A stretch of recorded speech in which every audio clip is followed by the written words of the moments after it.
With the evolution of information communication technologies, Namibia as a developing country is no exception to cyber attacks and cybercrime. The growing cyber attacks jeopardize the purpose of digital participation and connectivity, as well as the integrity of Namibia's critical infrastructure. The Namibian government seeks to build a cyber-resilient nation. Hence, in line with cabinet endorsement, the Ministry of Information Communication Technology developed the National Cybersecurity Strategy and Awareness Raising Plan. The purpose of the awareness creation is to empower the nation's citizens with the knowledge and skills to make informed decisions when faced with potential cybercriminal activities, whether in general or at the workplace. The national document is a step towards building cybersecurity resilience and digital security to enable an innovative Namibia and attainment of social and economic growth. With this plan, the nation is prepared to respond effectively to the threats or attacks on network systems and services.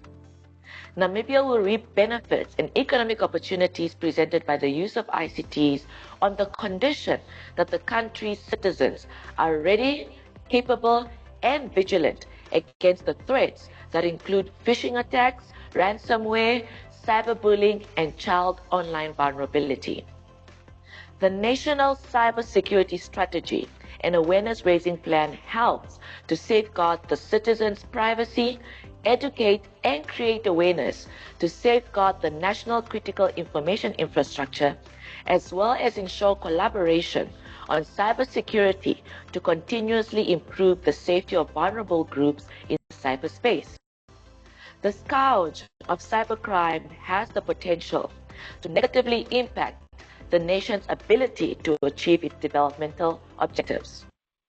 All right, let me just quickly check in here because I've got quite a few comments in the in the chat section that the video is not playing. Can I maybe see some thumbs up if someone is, are some people seeing the video playing and being able to hear the video? The thumbs up are there at the top next to the raise hand features, the actions. If someone can just... Anyone able to see the video? Okay, so Mary Rose says that the audio is perfect, no video showing.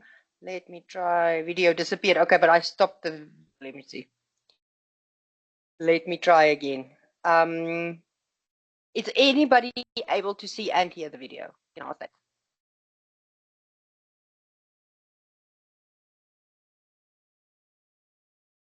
Okay, let me try to share again, team. Let me try to share again. Share again. Let's give it another go. I will try to put the closed captions on for you so that if you can't hear, at least you will be able to read.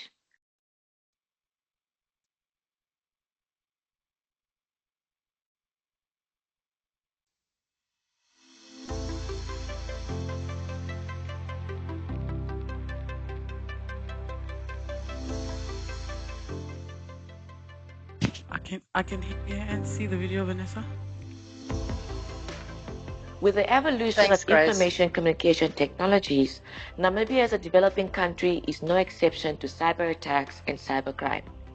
The growing cyber attacks jeopardize the purpose of digital participation and connectivity, as well as the integrity of Namibia's critical infrastructure. The Namibian government seeks to build a cyber-resilient nation. Hence, in line with cabinet endorsement, the Ministry of Information Communication Technology developed the National Cybersecurity Strategy and Awareness Raising Plan. The purpose of the awareness creation is to empower the nation's citizens with the knowledge and skills to make informed decisions when faced with potential cybercriminal activities, whether in general or at the workplace. The national document is a step towards building cybersecurity resilience and digital security to enable an innovative Namibia and attainment of social and economic growth. With this plan, the nation is prepared to respond effectively to the threats or attacks on network systems and services. Namibia will reap benefits and economic opportunities presented by the use of ICTs on the condition that the country's citizens are ready, capable, and vigilant against the threats that include phishing attacks, ransomware, cyberbullying, and child online vulnerability. The National Cybersecurity Strategy and Awareness Raising Plan helps to safeguard the citizens' privacy, educate and create awareness to safeguard the national critical information infrastructure, as well as ensure collaboration on cybersecurity to continuously improve the safety of vulnerable groups in the cyberspace. The scourge of cybercrime has the potential to negatively impact the nation's ability to achieve its developmental objectives. Namibia has encountered a rise in incidents of misuse of available internet platforms by criminals to carry out cyber attacks. These growing cyber threats disturb the purpose of digital participation and connectivity, as well as the integrity of our national critical information infrastructure. It is for this reason that the Ministry of Information and Communication Technology, in collaboration with South Essential Information Technology, is hosting a series of awareness creation sessions for the Namibian nation. I therefore urge you all to join the ministry and South Essentials efforts to participate in the sessions in order to be equipped with the necessary skills in order to be safe on the internet, protect our nation's critical infrastructure, and make informed decisions should you fall victim or help those who fall victims to cyber attacks.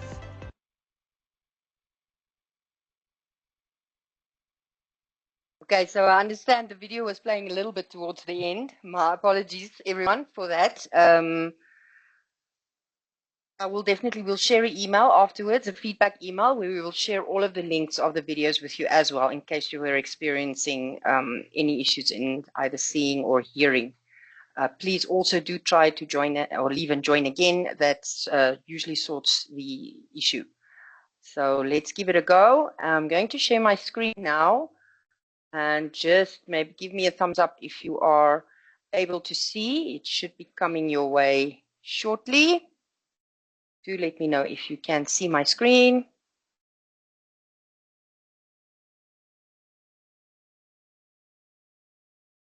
Okay, excellent, wonderful. All right, so that video, just for in case you missed a little bit, that video was just our minister talking about, the problem of cybercrime that we're experiencing, and it's not just a Namibian problem; it's definitely an international problem. So it's something that impacts all of us, and I'm sure that everybody here has either experienced it themselves, they know about someone who's experienced it, or they've definitely read it in the media of cybercrime and how rife it is within our communities. So what we're going to talk about today in our first session is we're going to talk a little bit around cybercrime. Like I said, most of you should definitely know what that is, but we'll just go dig a little bit deeper. Then we're going to look at personal information. Personal information is one of the main ways that we fall victim to cyber attacks. It's either that we give our personal information. This personal information can be used to open accounts and do all kinds of things with. So, we really need to understand the concept of personal information and why it's so important that we keep it private. Then we're going to have a little look at risky spaces. So unfortunately, the risky spaces are everywhere, but we need to be aware, especially where we are at risk when we are operating online or when we are conducting business or on social online.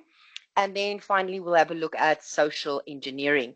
So social engineering is a technique that the cyber criminals use to actually get our personal information or to get access to our account. So we're going to do a little bit of a deep dive on social engineering. Then we'll end off with our activity test, and we'll leave some time for Q&A. I see that Johanna says poor network quality. That would be on your side, ma'am. If you can please try to close all the other applications that you have, just to try to have a bit more internet available to you. So that if you're getting that message like Johanna is, that is the internet issue. So again, you can try to leave and join again, see if that sorts the problem. But if you are experiencing bad internet on your side, unfortunately, you are going to have a bad experience. But do remember, we will share the recording afterwards, so you will be able to review that. All right, so let's jump in. Let's talk a little bit about cybercrime. I think that everybody is aware of what cybercrime is, maybe not in so much detail, but the cybercrime is basically just crime that is committed online or in a digital way. So we all have been very familiar with traditional crimes for many, many years. That is why we have to lock our doors. We can't leave our cars open. We can't leave our valuables in our cars. We have to have, maybe an alarm system or some dogs. We have to have some way of protecting ourselves physically. And unfortunately, because we spend so much time online, businesses, organizations spend so much time online, we have to be online.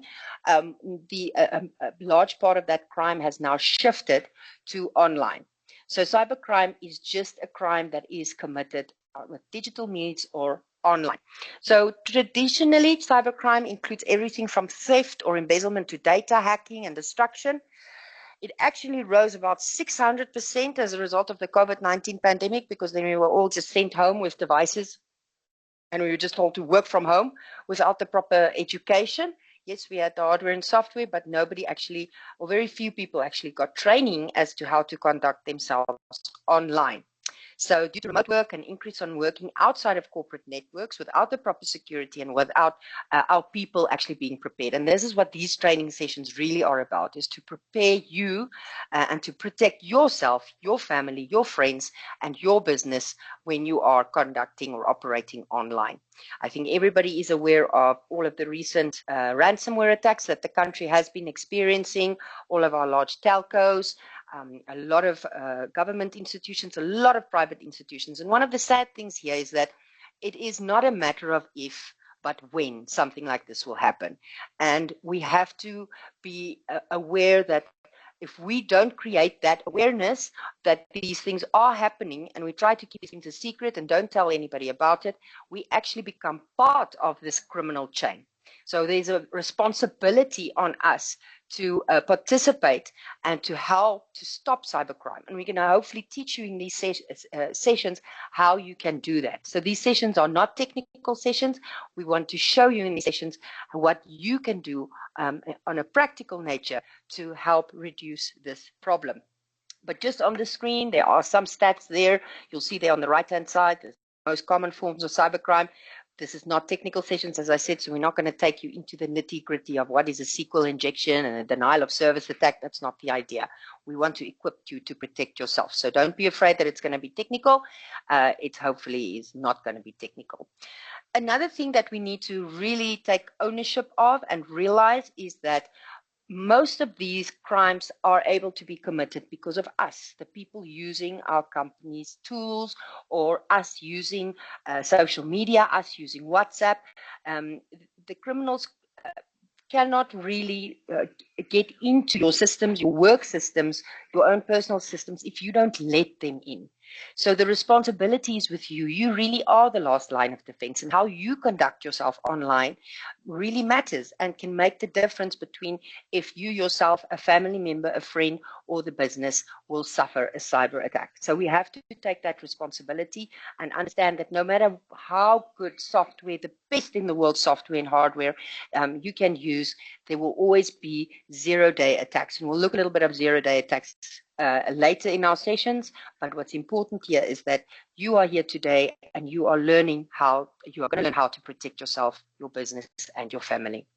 So the first thing that is of critical importance is personal information or personal data.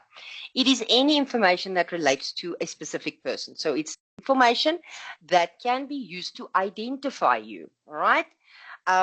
So some of the most obvious examples here is a person's name, mailing address, email address, all of those things. And what's important here is it's not just a singular thing. So it's not just one thing that can be used to identify you. Sometimes it can be used in conjunction with each other. So maybe it will be your pet's name in combination with your birthday. those two things together might be your password, and that is personal information. So how we treat personal information, who we give access to personal information, that is very, very important, because personal information can be used to do many, many things, including impersonate you or impersonate other people. So let me play you a short clip on personally identified information, or PII. Very important that we understand this concept. So bear with me. I really hope you guys will be able to see the video and hear it as well. But do remember there will be that recording.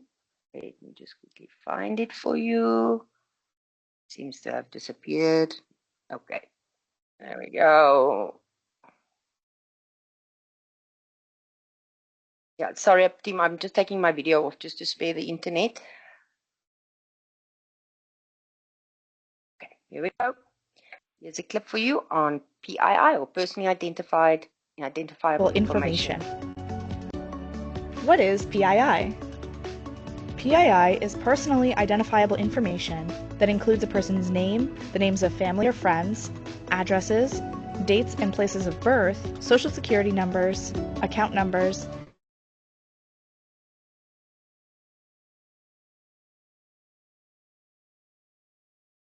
Right, it's come to my attention that again, people could not see, so let me try to share again.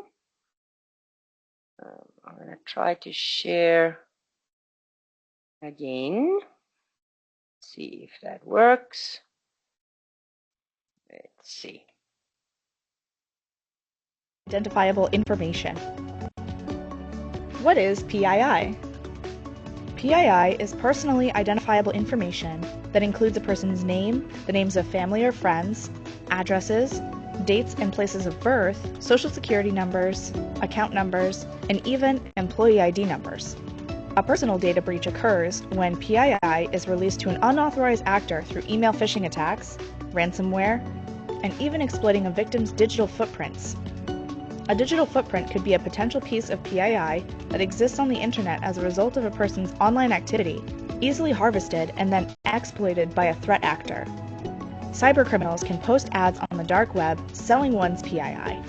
The identities are then bought by thieves to take part in tax fraud, open fake accounts, to apply for credit cards, apply for work, apply for a place to live, and other exploitative crimes. Attackers can gather PII from anywhere, including public forums and social media.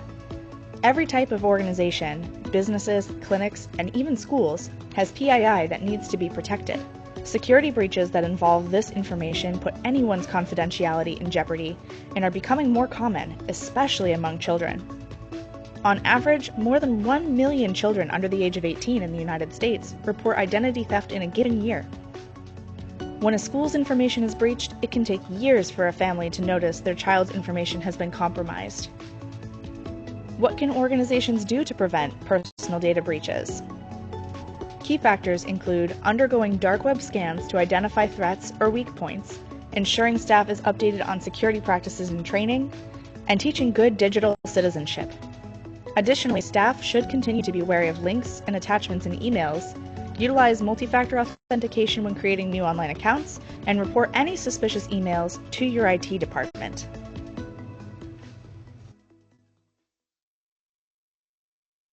All right, so that was personal information. Let me just get out of here. Team, I've noticed, I think it's when I try to share a window with that there's issues with the video. So I'll just share my whole screen going forward. Nothing dodgy on there. I'm just sharing the PowerPoint again, so please let me know that you can see it in the chat or with some thumbs. And then Akim, your hand has been up for a really long time. I think you can put it down unless you want to say something. Okay. Thanks everybody. Okay, so next up, after the personal information, we come to the risky spaces. Now, unfortunately, most spaces on the internet are risky. It's sort of like if you try to compare it to the real world, there are there's potentially criminals lurking around everywhere, and we have to make sure that we ourselves and our houses are protected, that we've got the proper security systems in place, then that we ourselves, for example, are not walking around flashing money everywhere and it's safely in a bag which is connected to our body in some way. But we operate in a world where we don't have control over what the criminals are doing around us, and it doesn't always. It's not always so. It doesn't always come out so clearly when we are online, because it's so easy to impersonate things online. It's nothing is as it seems, or things easily aren't what they seem. So sometimes we are a bit lax about what we show online in these risky spaces, and we have to be aware that just like in the real world, online also has its criminals lurking around, and potentially if we are leaving ourselves open, then we will be attacked and we will become a victim. So all of the places that you see there on the screen are risky spaces. This includes social media, the internet browsers, yes, believe it or not, even WhatsApp, even emails. Everything is a potentially risky space. And this is because exactly that we can't always recognize, or we don't always understand what we are making available to others. So in these sessions, we're going to actually teach you how to protect yourself by securing your online accounts.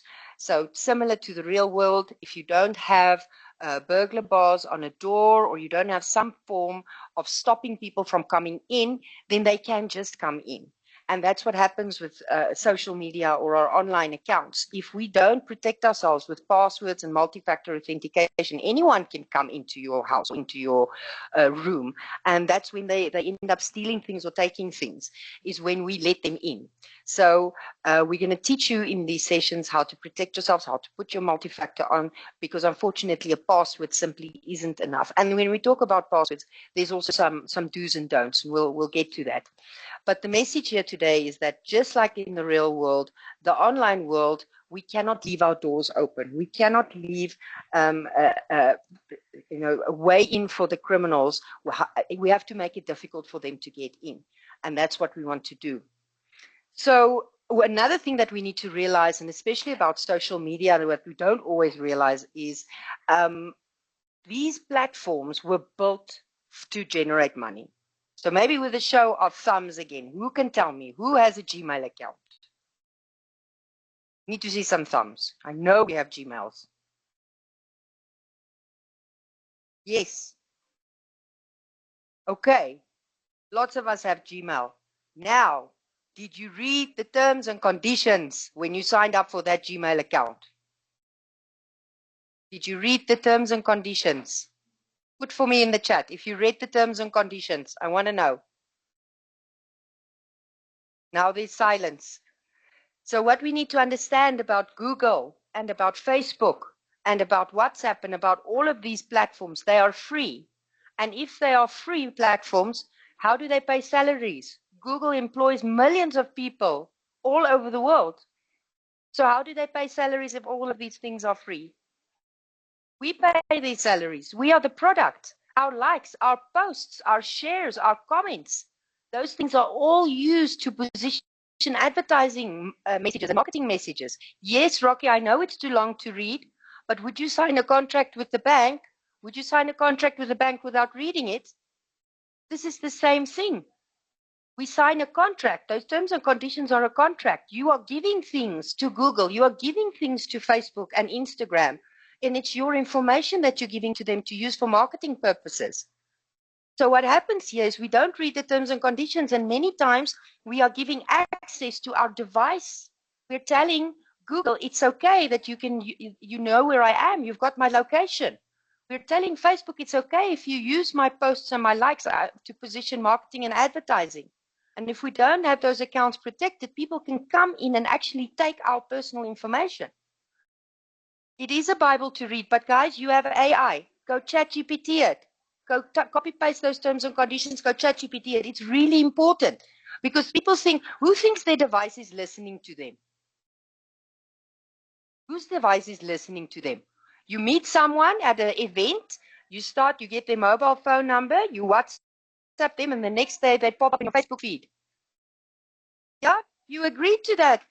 You agreed to that. You said it's okay. And remember, Facebook, Mr. Zuckerberg, he now actually owns Facebook, WhatsApp, Instagram, and a Messenger. Those are now all in one big happy family. But this puts this puts our information at risk. Yes, it's happened to me as well. Those are the terms and conditions we didn't read. So then we can't understand why criminals can get a hold of our OTPs. When we use TikTok, we're giving them, we're actually giving TikTok free range. They own your pictures and your posts. They can copy paste from your device.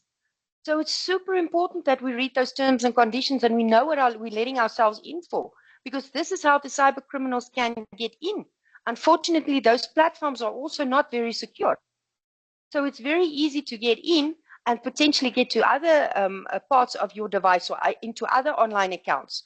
And then we also tend to use the same password we use for our social media, for our work or our banking, and then we make it super easy. It's like having the same key for all of the rooms in your house and your garage and your gate and your office. So team, you need to read the terms and conditions. You need to know what you're letting yourself in for. And yes, sometimes it's okay. I've read terms and conditions. I understand what Facebook is doing with my information. I understand what Google is doing. For me personally, that's okay. But we have to make sure our online accounts are protected so that bad people can't get in and do bad things with our accounts. We're going to get to that later. And I want to just mention something before I move on to free Wi-Fi. On WhatsApp. Yes, WhatsApp is end-to-end encrypted. That is true. But you don't know what people are doing on the other end with your WhatsApps, with your voice notes, with the pictures you're sharing. They could be uploading it to Google Drive. They could be sharing it. And you know what happens when we upload things to Google Drive and our accounts are not protected? The criminals can get a hold of those voice notes. They can create deep fake voice notes from our voices. Your husband could be leaving you a message telling you to e-wallet him some money, but it's not him. It was built from voice notes that were available online. So please, team, we need to read the terms and conditions, and we need to understand what's going on. Even if you have to chat GPT this or co-pilot this, go copy paste those terms and conditions into AI and let it explain it to you in layman's language and make it shorter, but you have to know what you are giving away. All right, we're going to have focus sessions specifically on social media, on WhatsApp, on TikTok, those in subsequent sessions. But just for today, please, you need to be aware what you are giving organizations, platforms access to. So that brings you to the free Wi-Fi. So unfortunately, there is no such thing as free. There is no such thing as free. I repeat, the free Wi-Fi is accessible by everyone.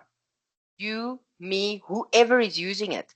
And we don't know, it can be being used by criminals as well.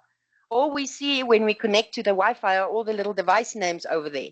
That brings me to it. You cannot have your device name your own name, because now if you're sitting using the free Wi-Fi at Grove Mall or at Burnell Mall, wherever you are, and up pops your real name, you're actually putting yourself in potential physical danger here. So we have to understand that the free Wi-Fi comes at a price, and that price is that everyone using the free Wi-Fi can see who's on the Wi-Fi and potentially get into your device using the free Wi-Fi. It's not secure, so please be wary of the free Wi-Fi. It's not to say you can never use the free Wi-Fi. That's not what we're saying.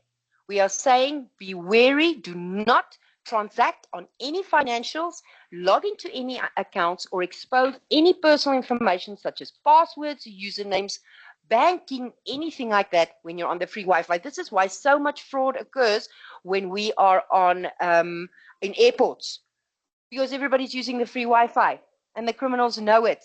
And unfortunately, we use that free Wi-Fi to pay things via credit card. And then we expose our credit card details and potentially our those little numbers at the back of the card even. And that's why so much fraud happens when we are at airports. So please be wary of the free Wi-Fi. Don't ever share any personal information, do any financial transactions when you're using the free Wi-Fi, or expose any of your personal details or login information when using the free Wi-Fi. Okay, next up, let's have a look at types of cyber attacks. Now, I promised you that this was not going to be technical, and it will not be technical, but there are two you do need to be aware of. The first one you do need to be aware of is malware. Malware is software that's specifically designed to disrupt, damage, or gain unauthorized access to a computer system.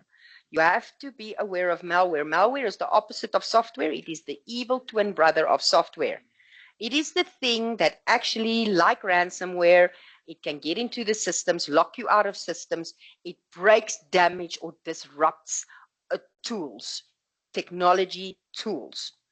That is usually what we download or what we click on. If we click on a link, we download, and if it's onto our device, it can spread to others, and it can compromise either our own device, or it can even compromise the whole business. This is exactly what happened, or is still happening with a lot of businesses today. People click, they download, they install malware or ransomware, and then that locks them out of their systems, and they cannot operate anymore. People's businesses or organizations stand still. The next one we need to be aware of is domain spoofing. Domain spoofing is a common form of phishing which occurs when an attacker appears to use a company's domain to impersonate a company or one of its employees. This can be done by sending emails with false domain names which appear legitimate, or by setting up websites with slightly altered characters that read as correct. So I'll give you an example of this. Our website is salt.na. So what the criminals will typically do is they will go online and they will buy something that's very similar like salt. Something maybe like salt, SOLT.na. And then they will go and build a website which looks exactly like our website, and they will send email addresses with the people working at that organization. And there's just like one little difference in the email address or in the domain name. That is domain spoofing. And that is also one of the top ways that we are actually phished, is when a domain is spoofed. So you do need to be aware of those two concepts. Okay, so the next up, we're going to look at ways to get you. I'm going to spend a little bit of time here today with this video on AI specifically. I think that everybody is very aware of what is going on with the deep fakes on social media. And again, it's not about you being able to see, oh, this guy that's talking here looks familiar, but I have to try and spot the deep fake. So maybe the one eye is bigger than the other one, or whatever the case may be. That is not it. Believe me, deep fakes will get better and better and better. That is not the way for you to spot a potential cyber attack or scam. There are signs that you need to be aware of, red flags you need to be aware of. So let me play you this clip. Because AI is so prevalent being used, I want to play you this clip. Okay, bear with me.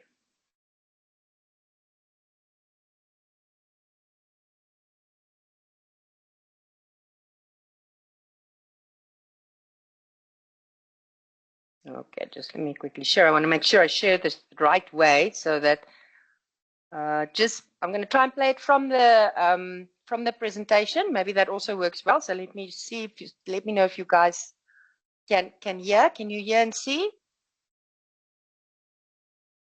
Oh, let me rather try this one. Okay. I have to share with sound. Please let me know if you have Welcome any to today's issues hearing. Cybersecurity Awareness session. In this video, we're exploring one of the most pressing topics in technology, emerging AI-driven threats. Specifically, how artificial intelligence is transforming phishing attacks, fueling the rise of deepfakes, and powering new generations of cyber attacks.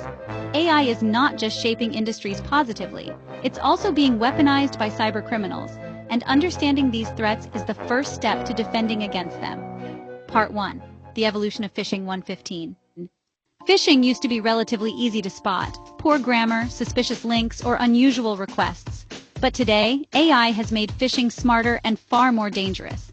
Cybercriminals are now using generative AI tools to craft convincing emails in any language, free of spelling mistakes, mimic the tone and style of CEOs, managers, or even colleagues, launch large-scale personalized phishing campaigns in minutes. We're also seeing voice phishing or vishing, where AI-generated voices can impersonate someone you know. Imagine receiving a phone call that sounds exactly like your boss, asking you to approve a payment. Without proper verification, this is extremely hard to detect. Part 2. The rise of deepfakes. Next, let's talk about deepfakes. These are AI-generated images, videos, or audio recordings that appear real but are completely fake. Deepfakes have already been used to spread misinformation during elections, impersonate executives on video calls to trick employees into sending money, damage reputations by creating fake video evidence. As the technology gets better, the human eye alone can't always distinguish a deepfake from reality. That means businesses, governments, and individuals need new detection tools and awareness training to avoid being manipulated. Part 3. AI-powered cyber attacks, 5 o'clock. AI isn't just being used for phishing and deepfakes, it's also powering full-scale cyber attacks. Here are a few examples. Automated hacking. AI can scan networks for vulnerabilities much faster than humans. Adaptive malware. Malware that learns from security defenses and changes its behavior to avoid detection. Data poisoning. Attacking machine learning systems by feeding them false or misleading data. AI-powered botnets. Networks of compromised devices that launch coordinated attacks with machine-like precision. This combination of speed, scale, and intelligence makes AI-driven attacks some of the hardest to defend against. Part 4. How to defend against AI threats. The good news is that AI can also be part of the solution. Organizations are now using artificial intelligence for threat detection, spotting unusual patterns in emails, logins, or network traffic. Fraud prevention, identifying suspicious transactions before they go through. Deepfake detection, analyzing digital fingerprints in videos and audio files. Security automation, responding to attacks in real time without waiting for human intervention. But technology alone isn't enough. Cybersecurity awareness and strong human judgment are still critical. Always verify requests through a second channel, be skeptical of unexpected communications, and stay informed about emerging threats.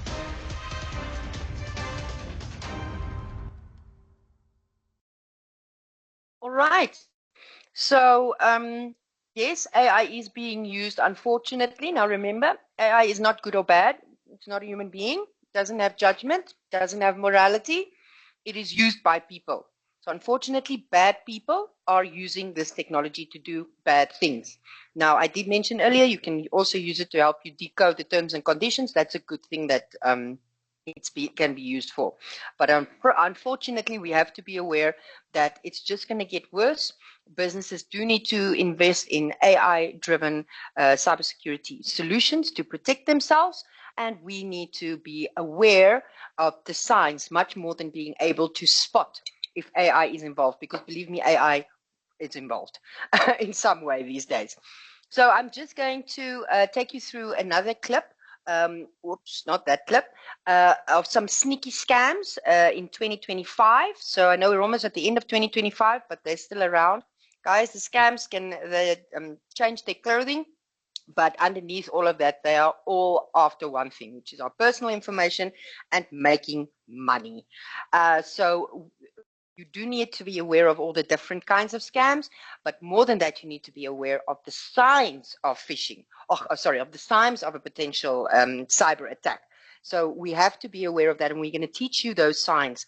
And as soon as those signs are there, we are going to have those alarm bells go off in our heads, and then we're going to know what to do. We're going to teach you how to do that. But let me play you a short clip on the sneaky scams in 2025.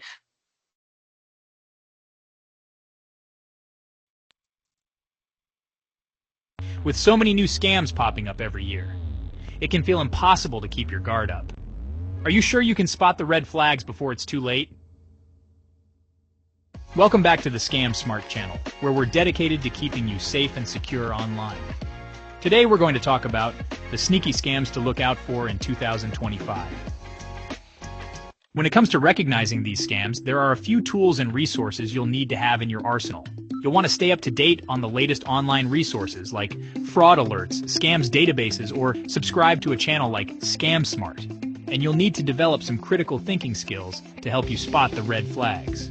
One of the most common scams to watch out for is the classic phishing scam. Scammers will send you an email or message that looks like it's from a legitimate company, like your bank or a popular online retailer, and ask you to click on a link or provide sensitive information. But here's the thing. Legitimate companies will never ask you to do this via email or message. If you get a suspicious email, always go directly to the company's website or app to check if it's real. Another scam to watch out for is the fake online shopping scam. Scammers will set up fake online stores that look real, but are actually just a front to steal your money. They might offer super cheap prices or fake discounts to lure you in, but when you try to make a purchase, they'll take your money and disappear. The key to avoiding this scam is to do your research. Check for reviews, ratings, and a physical address before making a purchase. Investment scams are also on the rise. Scammers will promise you high returns on an investment, but it's all just a lie. They'll take your money and use it to fund their own lavish lifestyles. The key to avoiding this scam is to be wary of any investment opportunity that seems too good to be true. If it sounds like a guaranteed way to make money quickly, it's probably a scam. Finally, look out for the romance scam. Scammers will pose as a romantic interest online, building up a fake relationship to gain your trust. And with AI-generated content now, their ultimate goal is to steal your money or personal information. The key to avoiding this scam is to be cautious when meeting people online. Don't send money or personal information to someone you haven't met in person. You'll be surprised at how convincing scammers can be. To safeguard against these scams, it's essential to be proactive. Make sure you're using security software to protect your devices, and always verify the sources of any emails, messages, or websites you visit. And most importantly, maintain a healthy dose of skepticism if something seems too good to be true. It probably is. All right, so these, like I said, the scammers just dress up in different clothes or look at what is trendy in the world. When we had COVID, they used that. When we had the war in the Ukraine, they used that. The romance schemes and all of that are persistent, but the message here is we'll teach you what the signs of the scam is. If, like I said, if it's too good to be true, if it involves money, all of that, then you know to be wary. So I want to play you one final clip because we said we would be looking at social engineering. So, this is now actually the result of when we have our personal information lying around online, or people get access to it, they get into our accounts. But this video really describes exactly how this, or one of the ways that this happens, which is a social engineering attack. So I want to play you this clip as the last clip of our session today, just to explain how this is actually executed. So the criminals get your personal information, they get access to your accounts, and what can actually happen. So let me share that clip with you.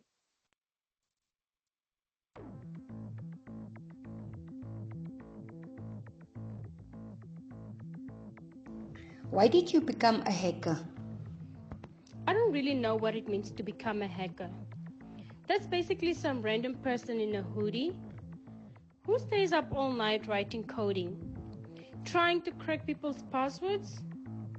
That's not me. I just stalk people and see what they're into and what makes them click. I don't think that's a bad job.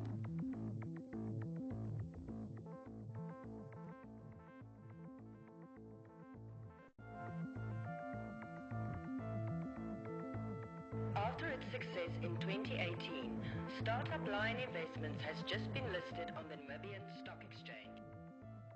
So you see this as a job? Well, I put a lot of work into this. You can't be lazy. It takes time to research everything you need to know, like figuring out who the key players are, get to know them, their families, friends, who and what they care about. You need to understand the company's organizational structure. I get most of my information on the company's website. If that doesn't help, I go straight to the sales department. They are always so excited and willing to help. They're hungry for sales. Problem is, people are too trusting. They don't pay attention to details, but I do. Details matter, and that is what I'm good at. The aim is to make it completely believable, and it must look familiar. That is why research is important. It's not just some generic piece of spam, it's an email from their boss with a company's signature. The email is drafted in the voice of their boss. It's exactly what he would or she would say if they were writing it. What tools do you use to get in? Someone out there already wrote all the code that doesn't actually attack. My job is just to use it in the attachment. My skills lie in the ability to get people to click and open that attachment. I always wondered what it would be like when the whole thing unfolds on their end and the panic sets in. Hi, Joseph. Agnes here in sales. Our invoicing and quotation systems are not working. We're getting calls from customers saying there are weird numbers appearing on them. Can you give me a call when you get this? Hi, Theophilus. Are you on your way back to the office? Something is going on with the file server. Apparently there's a malware hack targeting our main servers. Just pay the ransom. We don't have a choice. We're losing thousands every minute we are down. Customers are starting to notice. Just pay it. Put every single person on getting us up and running again. That is the priority now. Okay, it's done. We have a huge problem. The ransomware was just a distraction. They've got in. They have all our data, customer personal information, our financials, everything. Line Investments is spinning from the news that hackers have released all personal information of hundreds of clients. Trouble continues at the Line Investment today as the company has filed for bankruptcy. CEO Pete Trump is stepping down after what seems to be turning out to be one of the worst breaches of personal information in recent history. Do you feel bad about releasing the confidential and personal information, all the financials, all the people that lost their jobs, their families? Well, all I did was get the files. I was not the one who decided to release them. Someone else had their reasons for that, and that is above my pay grade. I was paid to do a job and I did it well. Isn't that what is expected of everyone? All right.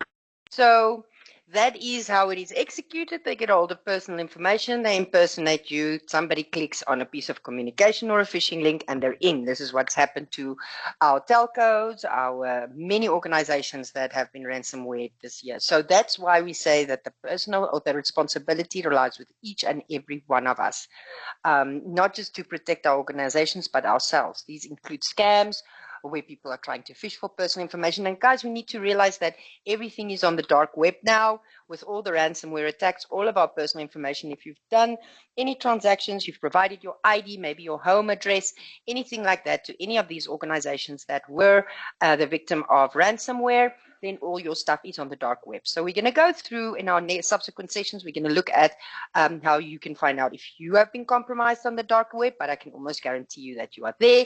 That's why we need to be especially vigilant, not just with giving personal information, but if personal information is offered to us, if it is given to us. So in other words,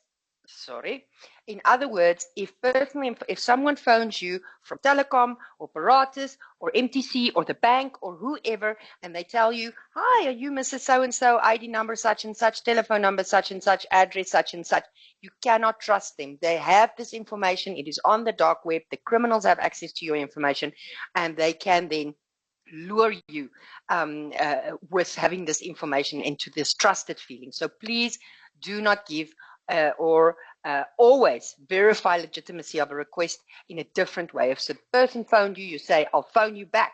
Phone the actual bank, phone the actual organization. Is it really a competition? You have to remain skeptical and apply critical thinking. So that is it for our session today. On the screen, you will see there is a little QR code you can scan with a telephone number. That's actually a WhatsApp number. You can WhatsApp that number.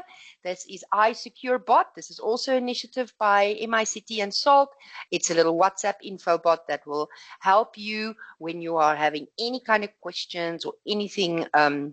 If you need any assistance, many times, you know, these things happen when you don't have access to professionals or to people that can help us. Our Facebook has been hacked, Instagram has been hacked. What do we do? How do we fix it? How do we build strong passwords? That is the number. You can just send it a hi on WhatsApp, hi, and start interacting with it. You can even leave it voice notes. So please do interact with iSecureBot. Share it with everybody. It's a free service that comes to you to help keep you secure. So last but not least, we've come to the end of our session today. We'll have another one next week, same time, same place. I'm going to open for Q&A now. You're welcome to give me your comments. I'll also go through the comments that are already there. But please do scan in the QR code. I'll also put it in the chat for you. That is the link to the test. That is the link to the test. And remember what I said, we will be giving away a little goodie as in a lucky draw for everybody who actually participate in the test. So you need to go and submit that test to be in the running. I'll put the link for you also in the chat. There's the link, there's the QR code. Please go and scan. You can have until next week to finish it.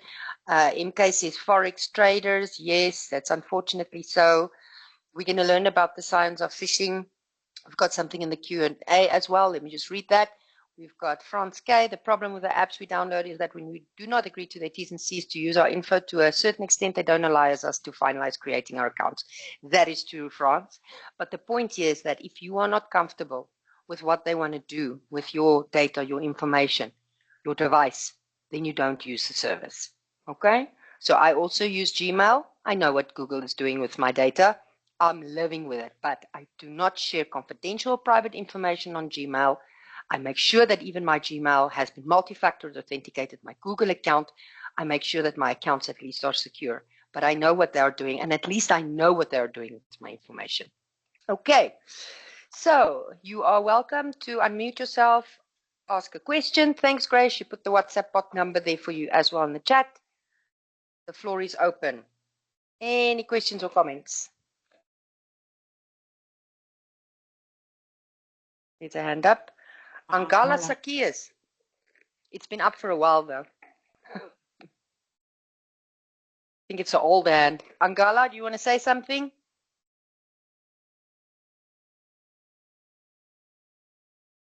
Nothing? Anybody else? Oh, sure. Can you hear me? Can you hear me? Yes, now we can hear you. Go for it. Hi. Hello. No, it is just a good session. Even though I joined late, it's really a good session, and I know you will proceed with us next week. You say the same time, eh? Same time, yes, same yes, date. yes. Definitely, Okay. definitely, Angala. We'll share an updated calendar invite so that it sits in your calendar for next week. You'll also get an email reminder an hour before, but we will definitely do it. We'll definitely do it next week. We'll continue, and we'll share the recording with everybody who's on today, so you can review it in your own time. Thank you. Okay. If there are no other questions or comments, then I'm going to close the session for today. Please remember to do that test. We'll also share it in the follow-up email. Stand a chance to win.